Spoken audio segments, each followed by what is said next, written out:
Eto na tayo. Bakit guilty ang nakalagay dyan? Oh. Ano ba sinulat dyan? Oh, Kibuloy. Actually, mga bossing, nakasulat dito, not guilty. Alam ko naman gustong palabasin ng mga SMNI dito. Ayan, nag-post sila mga bossing. Ayan, walang picture, walang litrato. Pwede naman nilang sabihin kung sino yung not guilty talaga o kung sino yung mga bossing. Pero dito, ang nilagay nila, just in, Korte sa Amerika, no?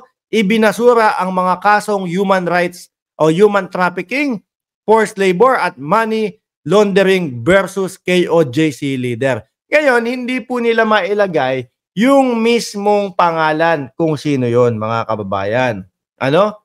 Kasi gusto nilang pagmukain na si Kibuloy yung hindi guilty. Gusto nilang pagmukain, mga kababayan, na si Kibuloy yung binabaan ang sintensya, mga bossing. So ngayon, sabi ko, aba, check nyo nga yan, totoo ba yung inilagay ng SMNI na yan? Chinek namin. Isang oras makalipas. Pagkatapos mga bossing, isang mga 15 minutes lang, binalikan namin, eto na po, mga kababayan. Oops, that page can't be found. Siguro, na-realize nila, naku, alam ng taong bayan kung ano talaga yung istorya. Alam ng taong bayan kung sino talaga. Nakipagtulungan na po pala yung isang leader ng KOJC, mga bossing, no? Kaya po, yung sinasabi nilang mga kaso dito, na human trafficking, forced labor at money laundering, ibinaba na po, mga kababayan. Ibinaba po yung kaso. Sa kapalit na makikipagtulungan sa otoridad, mas lalo po silang malilintikan dyan, mga kababayan. Mas malalo silang malilintikan. Dahil po, yaan, leader ng KOJC, yung makikipagtulungan. No? Hindi po talaga si Kibuloy. Buti na lang, na-screenshot namin to kasi ang pinapalabas nila dyan, no? Leader ng KOJC, gusto nilang palabasin at iparamdam sa ating lahat, Kibuloy, guilty. Hindi guilty sa Amerika. Kibuloy, sa Amerika, pinawalang sala. Kaya nga po hindi nila nilagyan yan, mga kababayan, ng pangalan. Para ganun magmuka. Para isipin ng mamamayang Pilipino, bakit dyan sa Pilipinas nagtutuloy-tuloy pa din yan? Bakit sa Pilipinas, tawag dito, sa Pilipinas, nakakulong pa din si Kibuloy. Bakit nag-delete agad kayo, SMNI? Ito, Korte sa Amerika, ibinasura ang kasong human trafficking, forced labor, at money laundering versus KOJC. Pero, yung KOJC leader na yon, mga kababayan, no, nakipagtulungan po para baka mas ituro itong sila Kibuloy. Shoutout po doon sa kapatid natin na si DJ Byron Music and Topics. Suportahan po natin ang channel na yan. Nakita ko, nanonood ako nung live niya kaninang madaling araw dito sa kinaroroonan natin. Bumalik na po sa pagla-live yan, di ba? Sabi ni Tony Ninobla, Sir, malamang maging star witness na yon at gamitin laban kay Kibuloy. Lalo siyang madidiin sa kaso. Alam naman natin na dating Pangulong Duterte, syempre miss na din yan si Kibuloy. Di ba? At gano'n naman din po si Kibuloy, mga kababayan. Uulitin ko, kung gusto nilang pagmukain na si Kibuloy, yaan, nang hindi linalagyan ng pangalan, hindi po si Kibuloy yan, mga bossing. At kung bakit ibinasura, no, nilagay nila, ibinasura ng Korte sa Amerika ang kasong human trafficking, forced labor at money laundering. Yun din po yung mga kasi. Yun din po yung mga kaso ni Kibuloy. So, tayo, iisipin natin, saglit lang bakit nabasura sa Amerika? Hindi po mismo si Kibuloy yan? At kaya po, ibinasura yan, mga kababayan, kasi nga, pangatlong beses ko sasabihin, makikipagtulungan na po, mga bossing. Totoo yang sinabi ni Sir Tony Ninobla, baka maggamit pa yan, no? Bilang star witness. Dahil makikipagtulungan ka, ibasura na natin, hindi ka nakasama dito. No? Pero ituro mo yung talagang mga main character, dito. Sabi ni DJ Byron, paano nag-plea bargain agreement yung co-accused ni Kibbs dito sa US? Kaya mukhang ma-extradite si Pastor Kibuloy dito sa US. Oh. Kaya nga, yung pagtakbo-takbo ninyo ng Senado, kalimutan nyo na yan. Kalimutan nyo na yan. Una, malabong manalo. Yung 8 million ninyo, haka-haka nyo lang yun. Yung 8 million ninyo, nasa utak nyo lang yun. Biruin nyo, paano kami maniniwala na 8 million kayo? Nung nagpatawag kayo ng suportahan si Kibuloy, wala naman. Diba? Wala namang lumitaw na 8 million. 800, parang yun ang nakita namin. Di ba? Sabi ni Ginger Cat, mas lamang kung mismong member dun sa KOJC na higher position ang pagsalitain para madiin si Kibuloy. Si Buloyski. Okay, yung pinangalan mo, Buloyski. Oh, binalita na ng GMA News. Yan, at hindi si Kibuloy ang acquitted. Binanggit na ang pangalan. Ayun. Pero, siyempre, ang gagawin ng SMNI, hindi natin ilalagay yung pangalan ni Kibuloy. Diba? Kasi pag mumukhain natin na si Kibuloy yung acquitted sa Amerika, na si Kibuloy, na kay Kibuloy yung ibinasurang kasong human trafficking at forced labor. Oh. Kaya nga po, yung pag-post nila nito, siguro inulan sila ng bash. Oh, eto na yung sunod na nangyari. Oops, that page cannot be found. Wala na, hindi na humakita, mga bossing. Oh, yan, tama. Sabi ni Ronilo Morada, Dueñas ang apelido. DJ Byron, ikwento mo nga sa amin. Ikwento mo nga sa amin kung ano ang style ng kulungan diyan sa Tate o diyan sa Estados Unidos. Kasi po, ang inyong lingkod, mga kababayan, wala naman po tayo sa Estados Unidos eh. No? Wala ho tayo sa Estados Unidos. Kaya hindi natin alam kung ano yung lagay ng mga kulungan. Syempre, yung mga manonood natin, gustong malaman kung ano ang itsura ng kulungan doon sa Estados Unidos. Paakyatin natin si DJ Byron kung siya ay hindi busy ngayon. Nasaan ka ba, DJ Byron? O isesend ko sa iyo. Akyat ka, ha? O isesend ko sa Facebook mo. O ayan, akyat ka. Para ma-promote mo na din ang channel mo. Andiyan ka ba? O ayan, hintayin lang ho natin. Sabi ni Sir Tony Ninobla, yung 8 million, kung totoo man, hindi makapagpanalo ng senador. Dapat meron, correct po yan, 15 million. Totoo po yan, mga kababayan, 15 million po. Yung 15 million niya medyo nakahawak pa yun sa dulo nakaganon pa, nakakapit pa. 'Di ba ang boto ni Senadora Risa Ontiveros ganon? Dati sabi ko, naku si Senadora Risa Ontiveros makakapasok.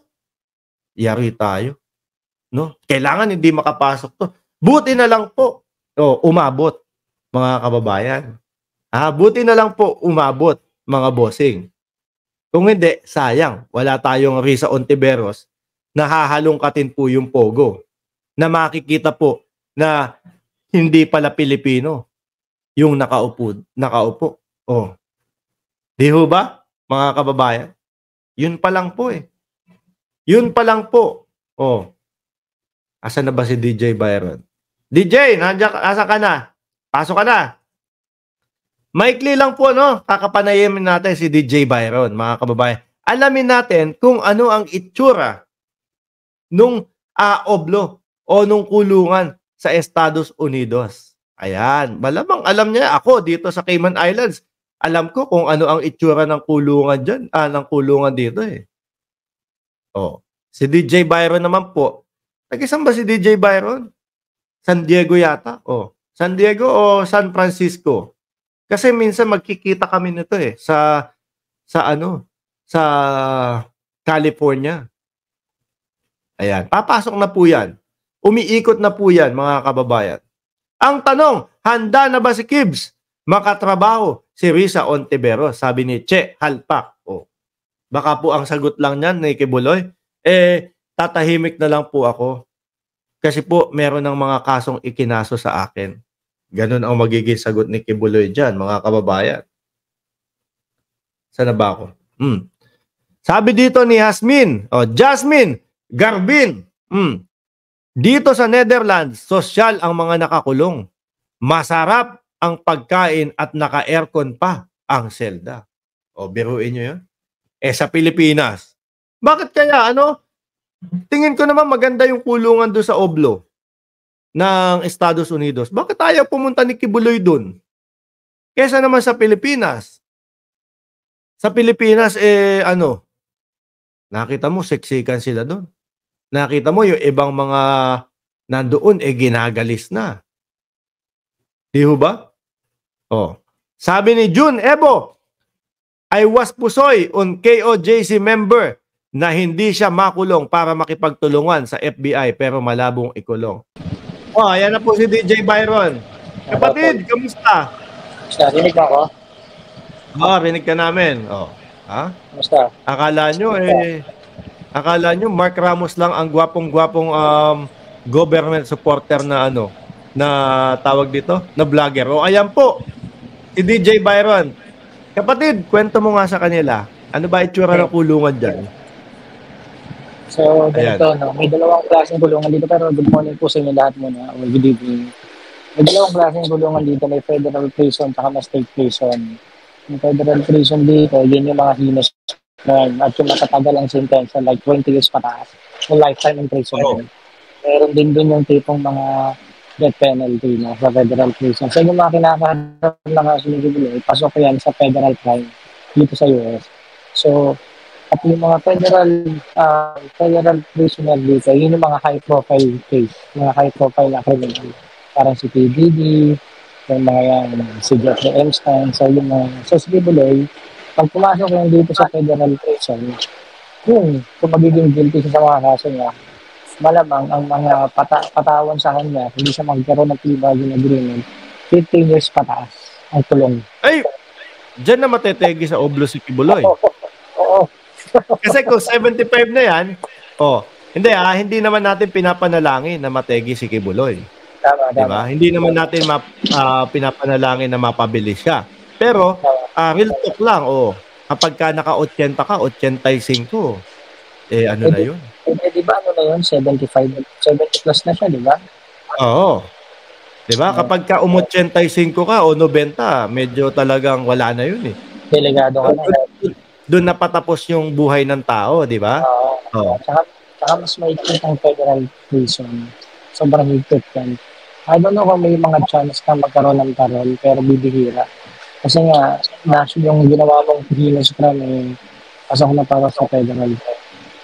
Ano masasabi mo doon sa kapatid? Ano masasabi mo doon sa SMNI? Ang balita nila, leader ng KOJC, ibinasura sa Korte ng Amerika ang kasong human trafficking, forced labor, at money laundering versus KOJC leader. Ikaw ba tama? Naniniwala ka din na kaya hindi nila inilagay yung pangalan ni Dueñas dito para pagmukain sa Pilipinas na si Kibuloy yung nabasura ang kaso?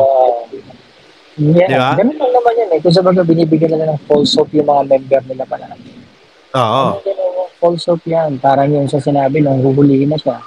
Wala si Kibuloy dyan, hindi makahuli pero nakahuli dyan. Ano masasabi mo dun din sa mga nag-obstruct ng justice doon? Mga vlogger, mga executive, at saka tingin mo sila Robin Padilla, si Bato de la Rosa, at saka si Bungo, makakasuhan ng obstruction of justice. Sa tingin ko makakasuhan. Sa tingin ko may vlogger doon na makakasuhan, may malaking katawan. Oo! Lahat ng mga vlogger na nakita ko doon, tingin ko dali sa kaso yan.